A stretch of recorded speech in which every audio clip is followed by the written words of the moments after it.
ప్రభు అయిన యేసుక్రీస్తు నామములో ప్రతి ఒక్కరికి శుభములు తెలియచేస్తున్నాను. దేవుని మహాకృపను బట్టి ఈ యొక్క శ్రేష్టమైన రోజులో దేవాది దేవుని గణపర్చి ఆయన నామాన్ని స్తుతించేటువంటి గొప్ప భాగ్యాన్ని ప్రభువు మనకిచ్చినందుకు దేవునికి వేలాది స్తోత్రాలు నేను చెల్లిస్తా ఉన్నా. గాడిదనికి వచ్చుచున్న యేసు మత్తయి సువార్త 21వ అధ్యాయం 1 నుండి 11 వచనాలు దేవుని వాక్యం మనము చదివినట్లయితే మనము గ్రహించవచ్చు. లోక రక్షకుడైన యేసు గాడిదనెక్కి యెరూషలేము జయ ప్రవేశము చేసిన దినము మట్టల ఆదివారం అని చెప్పవచ్చు. యేసు తన శిష్యులతో ఈ విధంగా తెలియచేశారు. యేసు తన శిష్యులలో ఇద్దరిని పిలిచి ఎదుటన్న గ్రామమునకు వెళ్ళి కట్టబడి ఉన్న ఒక గాడిద పిల్లను విప్పి తోలుకుని రమ్మని చెప్పాను. అదేమనగా, సియోను నివాసులారా బహుగా సంతోషించుడి, యెరూషలేము నివాసులారా ఉల్లాసముగా ఉండుడి. ఈ రాజు నీతిపరుడు, రక్షణ గలవాడు, దీనుడై గాడిదను గాడిద పిల్లను ఏకి నీ యొద్దకు వచ్చుచున్నాడు. జకర్యా గ్రంథం 9వ అధ్యాయం 9వ వచనములో ప్రవచనము నెరవేరినట్లు ఈ విధంగా జరిగినది. కట్టబడిన గాడిదకు విడుదల కలిగింది. మత్తయి సువార్త 21:2లో గాడిద అపవిత్రమైన జంతువుగా ఎంచబడుట మాత్రమే కాక మొండితనమును మరియు తిరుగుబాటుతనమును గుర్తుగా ఉన్నది. అంతేకాదు గాడిద బరువులు మోసేదిగా ఉన్నది. అయితే శిష్యులు కట్టబడి ఉన్న గాడిదను విప్పి యేసునద్దకు తీసుకొని రాగా గాడిదకు విడుదల కలిగింది, విమోచన కలిగింది అని బైబిల్ తెలియచేస్తా ఉన్నది. ప్రభువు ఆత్మ నా మీద ఉన్నది, బీదలకు సువార్త ప్రకటించుటకు ఆయన నన్ను అభిషేకించను, చెరలున్న వారికి విడుదలను, గ్రుడ్డివారికి చూపును, నలిగిన వారికి విడిపించుటకును, ప్రభువు హితవత్సరమును ప్రకటించుటకు ఆయన నన్ను పంపియున్నాడని లూకాసు వార్త 4:18 నుండి 19 వచనాల్లో ఈ విధంగా వ్రాయబడినది. అవును, యేసు శరలున్న వారిని విడిపించుటకును మాత్రమే కాదు, అనేక విధములైన పాపములకు, అలవాట్లకు బానిసలై కట్టబడిన వారికి విడుదలనిచ్చుటకు యేసు వచ్చెను అని మనకి తెలియచేయబడుతుంది. విడుదల కలిగించు యేసు. ఆపదలో నుండి ఆయన విడుదల కలుగు చేస్తాడని కీర్తనలో 107:13-28 వచనంలో రాయబడినది. బైబిలన్నిటిలో నుండి విడుదల. కీర్తనలు 34:4 వచనం. పాప శాపముల నుండి విడుదల. రోమీలకు రాసిన పత్రిక 8:2. కీడు చేయి వారి చేతిలో నుండి విడుదల. కీర్తన 71:4. శత్రుల చేతిలో నుండి విడుదల. కీర్తనలో 141. 6 బాధలలో నుండి విడుదల. యోబు గ్రంథము 5వ అధ్యాయము 19 వచనం. బాధ అన్నిటిలో నుండి విడుదల.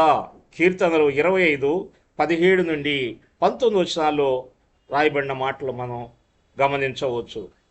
కట్టబడి ఉన్న గాడిద ప్రభు దగ్గరకు వచ్చినట్లే నీవు యేసు శరణ కోరిన ఎడలా తప్పక నీ పాప శాప కట్ల నుండి విడిపించబడుదు అని ఈ యొక్క లేఖనముల ద్వారా మనకి తెలియచేయబడుతున్నది. సాత్వికుడును దీనుడైన యేసు. మత్తయి సువార్త 21:5 వచనములో ఈ లోకపు రాజువలే యేసు గుర్రముపై స్వారీ చేయుచు గొప్ప సైన్యం ముందు నడవలేదు, కానీ సాత్వికుడై గాడిద పిల్లనెక్కి వచ్చుచున్నాడు. యేసు ప్రభు గాడిద ఎక్కి యెరూషలేములో ప్రవేశించుట సమాధానమునకు గుర్తుగా ఉన్నది. గుర్రమునెక్కి వచ్చుట యుద్ధమునకు సూచన. గాడిదనెక్కి వచ్చుట సమాధానమునకు సూచన. క్రీస్తు పుట్టుకలో ఈ లోక జీవితంలో ప్రతి పరిచర్యలో క్రీస్తు దీనత్వము మనము చూడగలం. లూకాసు వార్త 2:11-12, ఫిలిప్పీ 2:8, మరి హెబ్రీ 5:8-10. నేను సాత్వికుడును, దీన మనస్సు గలవాడునని యేసు ప్రభువారు తెలియచేస్తూ ఉన్నాడు. మత్తయి సువార్త 11:29లో నేను సాత్వికుడును, దీన మనస్సు గలవాడును, నా యొద్దకు వచ్చి మీరు నేర్చుకోవాలని ప్రభు చెప్తున్నాడు. ఆయన సాత్వికుడు, దీన మనస్సు గలవాడు. ప్రియమైన దేవుని బిడ్డలారా, ఆ విషయాన్ని మనము అర్థం చేసుకోవాలి. అదేవిధంగా సాత్వికులు ధన్యులు, మత్తయి సువార్త 5:5 ఈ విధంగా రాయబడింది. సాత్వికులు ధన్యులు అని దేవుని వాక్యం మనకు తెలియచేస్తూ ఉంది. యోబు గ్రంథం 5:11లో దీనులు ఉన్నత స్థలములలో నివసించుదురు అని దేవుని వాక్యం మనకు తెలియచేస్తూ ఉంది. కీర్తనలు 138:6లో దీనులు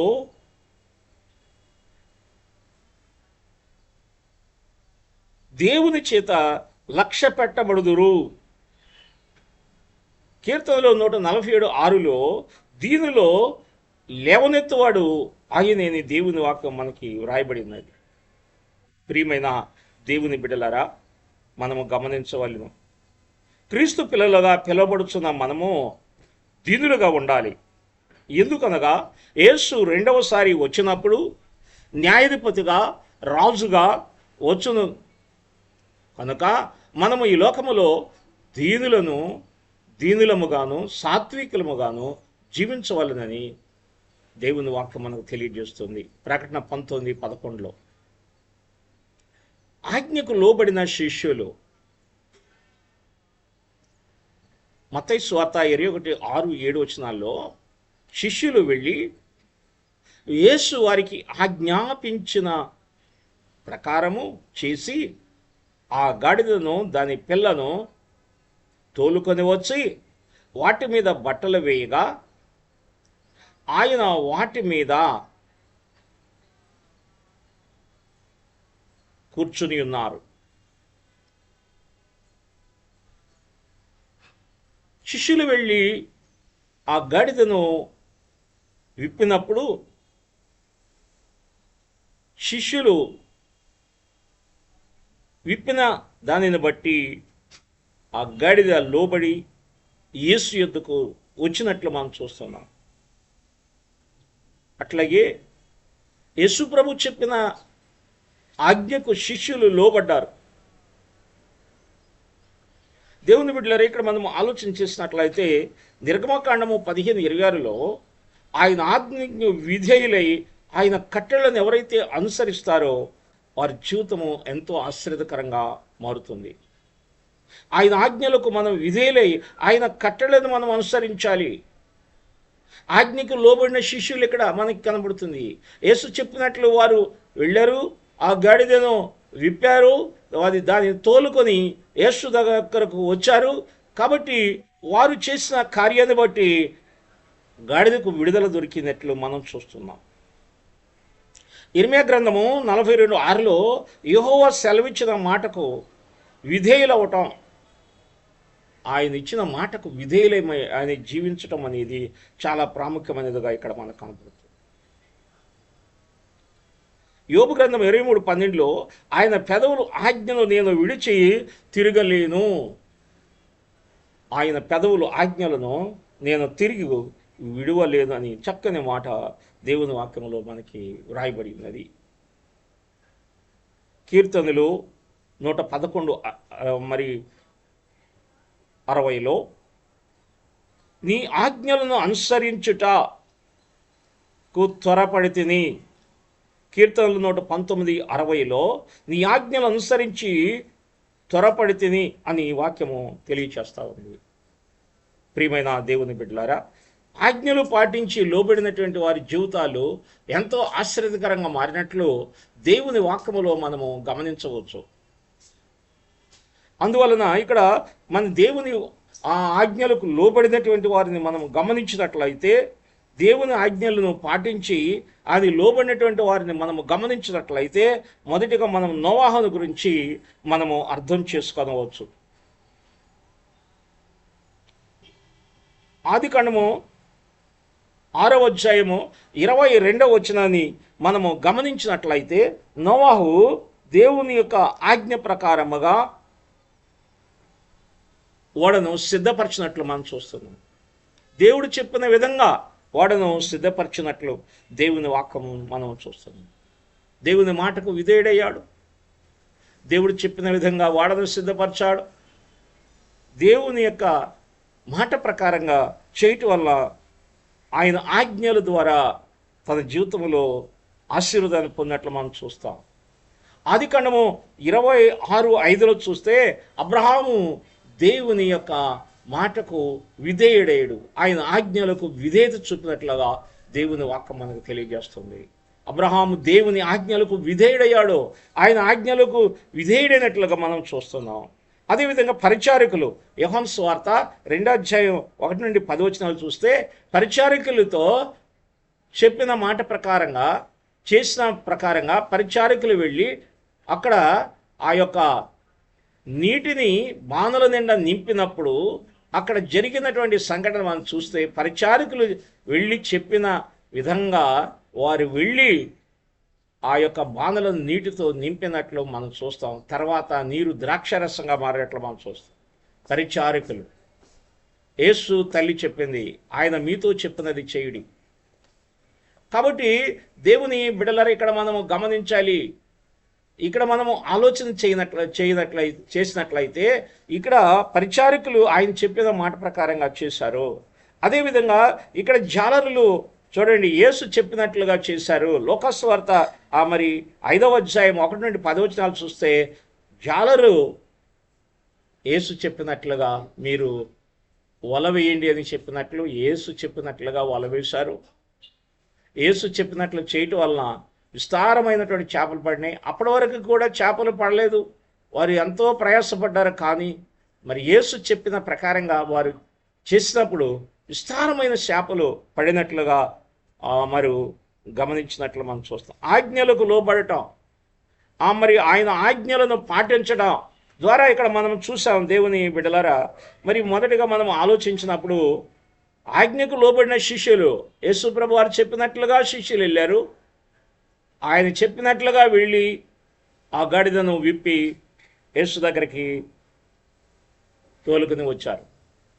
గాడిదను గాడిద పిల్లను యేసు దగ్గరికి వారు తీసుకొని వచ్చినట్లు మనం చూస్తాం.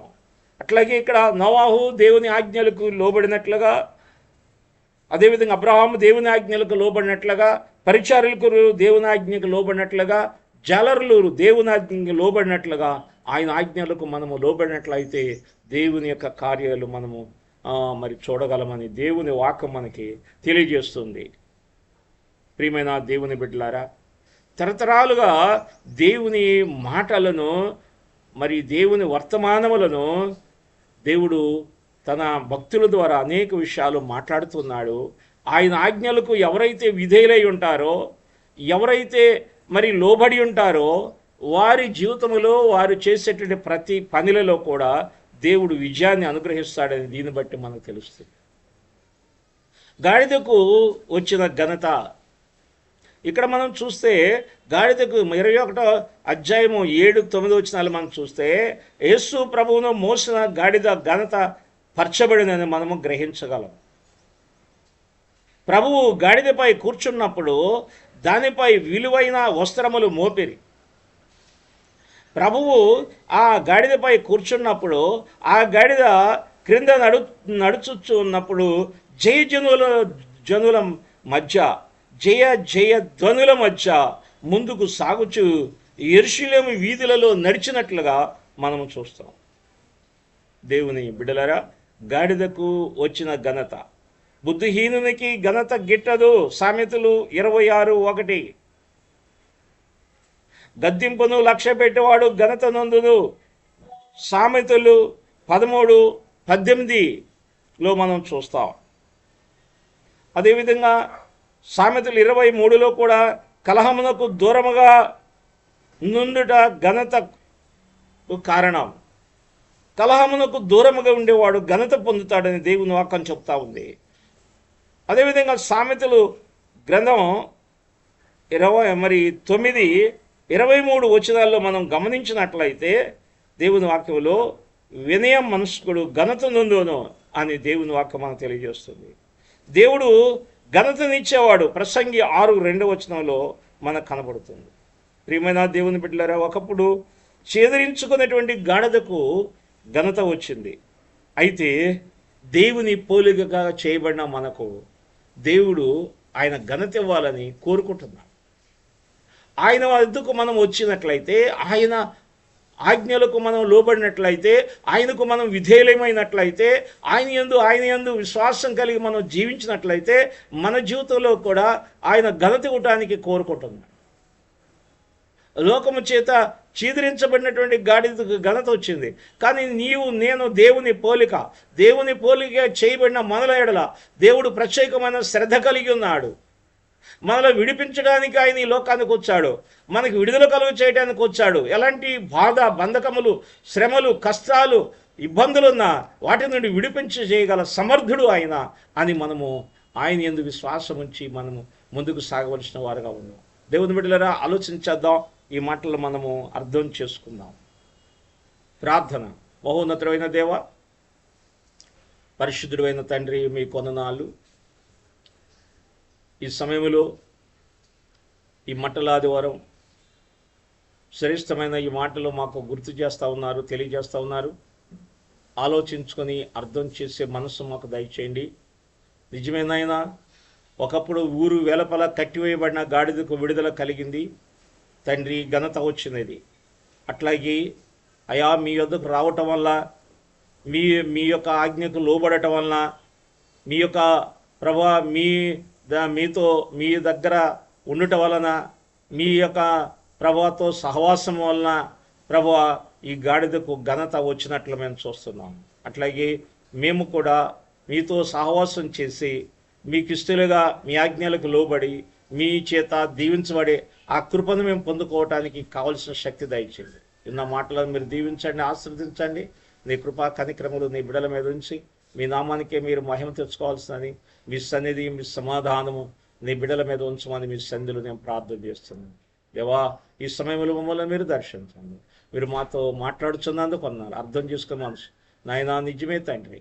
ఆయా గాడిదకు ఏ విధంగా విడుదల కలిగి స్వేచ్ఛ కలిగిందో, ఘనత వచ్చిందో, అట్లాగే నీ పిల్లలమైన మేము కూడా ఘనత కలిగిన వారుగా, మీ కృపలో ముందుకు సాగేటువంటి వారుగా, శక్తి కలిగిన వారుగా ముందుకు సాగడానికి, విన్న మాటలు మా హృదయాల్లో ఫలించడానికి, అభివృద్ధి చెందడానికి మీరు కృప చూపించి నడిపించవలసిందని యేసు నామములో అడుగుచున్నాము తండ్రి. ఆమేన్. తండ్రి యొక్కయు, కుమారుని యొక్కయు, పరిశుద్ధాత్మ సహవాసము దేవుని మాటలు వినుచున్న బిడ్డలందరికీ ఆయన కృపా సమాధానములు తోడుగా ఉండి నడిపించునుగాక.